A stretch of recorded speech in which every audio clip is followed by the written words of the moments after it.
Good morning. This is West Grove in the park again. Yeah, it's a nice, easy Sunday morning. But, because it's Sunday, the thing I'm going to talk about today is what people trying to do today. Sunday. And that's just another thing, is how we so organized. You know, most of these people going to church Sunday right now. And majority of people going to church is probably black people. Yeah, we gotta, you know what, man? It's just the hopelessness in the black community sometimes why we love this church so much.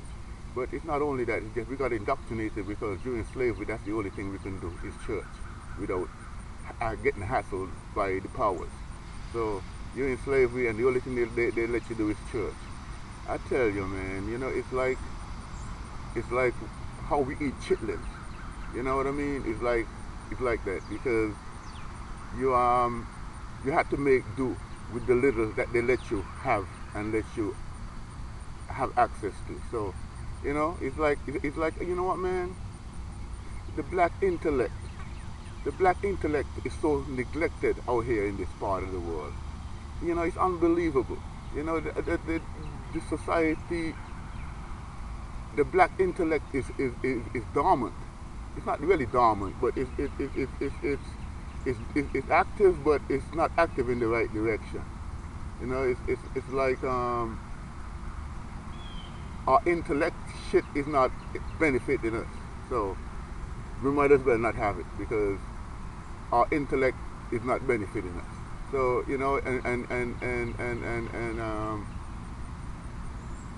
the society wasn't built for us to benefit it intellectually anyway, because we came over here as slaves. So nobody's looking for no slave to be intellectual. So, boy, but you know what, man? The black community all over this world is filled up with such smart people. It's like how black people learn to read when we first start learning to read. You learning to read, the only book that you know how to read is the Bible. And I tell you, man, those old folks, they knew every word in that Bible. Let me tell you, man, man, you can take one of these black women, and I tell you what, these black women probably was planning that stuff before they even had any kids. Man, you know what? I'm going to memorize this Bible right here, so when my kids come, I can teach them how to read. And so, you know what I mean? A lot of black women down in the Caribbean, that's how they teach their kids to read. They memorize that damn Bible. And when your mama come call you to read Bible, you better not make no mistake, because she might not be the top reader in the world, but she know every word in that Bible. So you better not mess up when you're reading that Bible for your mama. So that's how a lot of people learn to read, because your mama, even though she ain't no top reader and she can't read too much when it comes out to reading comprehension and all that stuff, but she can memorize that Bible and make sure her little kids learn to read. So the Bible comes to us as a blessing and a curse sometimes. But the blessing really ain't too much of a blessing. You know what I'm saying? It's like somebody stealing your stuff and giving it back to you. So it's not, boy, I tell you. But it's not really a blessing, but I guess you can call it one, because they didn't have to give your shit back to you. So, the Bible has been a big thing in the black community. And it's just like anything else. We got to try to use it for our advantage. So we're here at this stage now and we fill up a church, and I can't understand, the church ain't doing that much for us. I know it ain't done that much for the people I was around. I mean, they give all their money to the preacher, that's about it. And then go back home broke and pray that God give them some food. It just never made no sense to me when I used to see poor people do that. They take their last money and send it to the damn preacher, and then go down to the store and get a bunch of stuff on the book. It's a messed up way we live when people taking advantage of us in every direction. And it's like we're just so sheepish that we just follow everything without thinking about it. I mean, you know what though? It's really hard though, you know what I mean? It's really hard to really, you know, because it's not an easy road. You know, the first person who really, that I know that really started talking about Rastafari to a point where this guy called Eli X, he was the first person I hear talk about Rastafari, and I was just a little kid. But Eli X went through so much torture. You see, Eli X went through so much torture on that little island there. It's like that, more, you know. Every time they lock up Eli X don't do nothing. You know what I mean? I mean, maybe he might smoke some ganja, and that's about it. But Eli X go down in the town square with his boombox and his loudspeaker and his microphone, and he start talking about how wicked these people are, how wicked the system is. And this is in a black country now. You know what I mean? In the islands where black people supposed to be ruling over black people. So he's talking these things, and next thing you know, man, the police, everybody, it's overkill. And so you're like, what the hell? Eli X ain't doing nothing but talking. He ain't done nothing but talk. And so we used to feel them things for the rest of the men all the time. And he ain't talking, you know. So we said, why are they putting so much energy into trying to shut up the rest of the man? What's going on? And as a youth, I kind of had a feeling, you know what I mean? But I said, well, okay, because when they lock up Eli X and Eli X come back out of jail, Eli X cut up, his head cut up because they don't cut his locks off, and they ain't cut it off with no damn shaver. They cut it off with whatever they couldn't find. So Eli X come out, his head all cut up. Sorry for the dread. It's like, you know, he ain't do nothing. So when you see all these kind of things, I say they're trying to shut him up for a reason. And when I check it out, I say, okay, I see what the reason is. And it's hard not to see what the reason is, because when you got sheep, when you got a jackass, you want to keep riding it. That's it. You know, you got the jackass, keep riding it and working it. And that's and that's what we are. So they don't want us to say nothing about our condition. They don't want us to be aware of our condition. They just want us to accept the slave shit forever and ever, like they got it in the Bible. You know what I'm saying? Children of Ham and serve and I tell you what, man. When we came from Africa, we ain't know nothing about no damn Ham. Ham ain't no kin to no black folks. Ain't nobody in the Bible no kin to no black folks. We came over here and get that Bible rammed down our throat. So I don't understand how we relate to the Bible so much, because, you know what I mean? Ain't nobody in that Bible look nothing like us. We ain't got no kin in the Bible. Black folks ain't got no kin connected to that Bible. So I don't understand why we love that Bible so much. And here it is now, we got the real thing, and we're so full up with that old thing, we can't even look at the real thing. We can't even imagine the real thing, because this old thing got so much things connected to it. You know what I mean? It's like it's got your job connected to it. It's got your friends connected to it. It got your this and that connected to it. So it's kind of hard to get off the old thing. Anyway, man, it's like this lady here, and I'm listening to her talk. I said, boy, no wonder we can't progress as black people, because here it is. She taking her granddaughter and talking about, oh, I can't associate with bad kids. Bad kids. Kids only 7, 8, and 9, them kind of age there. You know, they're bad because you didn't raise them right. So you're talking now like, oh, I can't associate with these bad kids because if they find out on my job that my kids is into this and into that, I could be in jeopardy.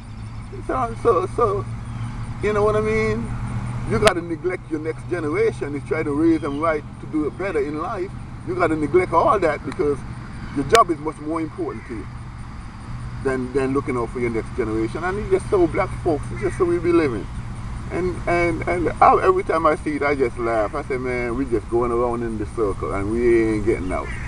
Because, and the only way I see it, you know what I mean? We try to shut up the rest of the man, and the rest of the man is the only man I see who got a way out. Because he talking about establishing Africa. So African people could exercise their intellect. We can exercise our prowess as black people to do stuff. and not be confined in this thing that they got first, you know? So, you know what I mean? It's just a view of betterness where the black man wants to be who he is and not who people turned us into. You know? And you know, I like, it's a shame, man, because I used to think when I was a kid, man, anytime my mama could stay there and memorize a whole bomber cloth Bible, man, how many people could do that? And she ain't the only one who done it. So these black women, boy, what a memory to rascal, I tell you. So it's nothing to do with how smart we are. It's like how it used to be in sports. It's nothing to do with our athleticism. They just won't let us in, so we won't want a part of it. That's just how it is. You know, they control it. They say no black people in baseball, no black people in that ball, no black people in this ball. And even though we had the prowess to play them sports, they do this kind of protectionism stuff so that you cannot exercise your athletic prowess. And it's the same thing with the intellectual prowess, because that's like, man, my mama them could have been much better if somebody gave them a chance to exercise their intellect, instead of keeping them down in this situation and doing a bunch of bullshit. You know what I mean?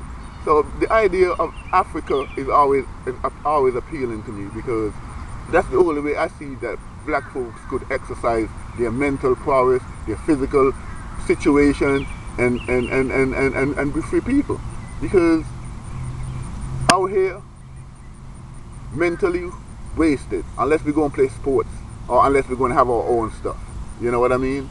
Because the white men don't want you, well, the Europeans don't want you to have no job where you're going to be thinking for them. So they could think for themselves. So that's what we are. We as black people, we got to think for ourselves too. You know what I'm saying? I mean, it's a hell of a thing that they took advantage of us like this. You know what I mean? Slavery, it wasn't supposed to be taking away people's God from them, and taking away their name from them, and taking away their this and that from them. This slavery was just a way of financially making somebody else whole. So they took the situation of slavery, where if you owe somebody, you have to go in slavery for them to make them whole again. They take this and dragged it out for hundreds and hundreds of years on a different level. You know, so after they dragged it out for hundreds and hundreds of years on a different level, they had to put you in a mentality to accept that. And the way they put you in a mentality to accept that is with them Bible. That's why the Bible was always so important to them, to make sure that you get a good full dose of that shit. So, you know what I'm saying? Once they know that they got you on a full dose of Bible, they know that you ain't going to be doing nothing but Bible, and you ain't going to be doing nothing to help yourself. You're just going to be a sheep following. You know, it's like when you go to the racetrack, you got this false piece of meat out there, and the dog's running after it, and that's how they got it. We're running after this false piece of meat, and we'll never get it. It's just an endless race. And so, you know what I mean? We got to realize, stop running off that false piece of meat, man. I'm tired now. So let's get ourselves together and go get our own piece of meat. So that's what we're trying to say. So you're going to church on Sunday, so after Sunday, generation after generation, doing nothing for yourself, just listening to this hellfire, and you know what, man? You're going to heaven. You're going to heaven, to these people heaven. They can't even treat you right down here on earth. You know what I mean? They take everything and hug everything. You're going to go to heaven and walk on streets of gold. Does that make any sense to you? You can't even walk on streets of asphalt down here. For real. People, black folks can't even walk on streets of asphalt without going through a hassle. But you're going to go up to heaven and walk on streets of gold in blitz. Yeah, right. But anyway, you know, it's time to get out of that illusion this is reality. So, you know, when you die, I don't know. So don't ask me that. Don't ask me, well, what happened to you when you're dead? I don't know that. I know what's happening to me while I'm alive, and it ain't shit. So it's time to make a different situation, and Rastafari is the situation. Selassie, I know. God bless.